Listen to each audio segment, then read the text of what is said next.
नमस्कार। प्रणाम सब गोटे के। हम वंदना झा आइ यहाँ सबके सामने विद्यापति जी के एक नचारी लऽ के एलहुँ हैं। आशा करे छी यहाँ सबके नीक लागत। गे माई चंद्रमुखी सन गौरी हमर छथी, सूर्य सन करी तौ जमाई। गे माई चंद्रमुखी सन गौरी हमर छथी, सूर्य सन करी तौ जमाई।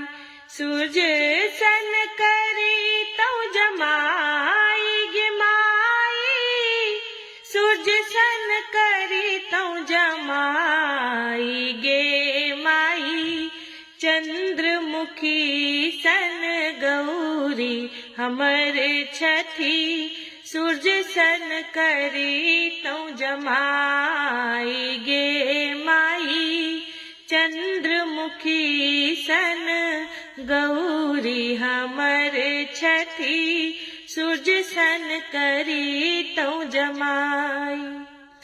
नारद के हम कीरे बिगाड़लौं, जिन बूढ़ आनल जमाई। गे माई एहन सुनर धिया तिनको एहन पिया, नारद आनल उठाई। गे माई एहन सुनरी धिया तिनको केहन पिया, नारद आनल उठाई। परीक्षण चलली माई मनाइन, बर देखी खसली झमाई। गे माई हम नहीं बियाहब हो तपसी बर, मोर धिया रहती कुमारी।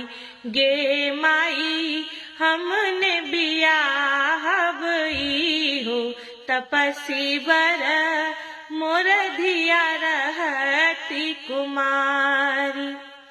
कहथिन गौरी सुनू हे सदा शिव, एक बेर रूप देखाऊ। गे माई देखी जुड़ाई माई मनाइन, देखत नगर समाज। गे माई देखी जुड़ाई माई मनाइन, देखत नगर समाज। गे माई देखी जुड़ाइत माई मनाइन, देखत नगर समाज। धन्यवाद।